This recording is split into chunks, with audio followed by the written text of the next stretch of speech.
The new SEKO app on the App Store will allow you to easily set up a Shopify and SEKO integration with a few clicks of the button.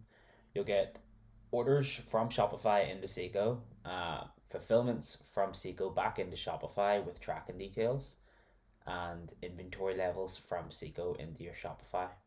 You can select any of these that you want or select all of them.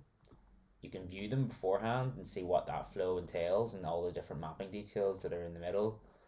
Add your credentials in and then click install at the very top.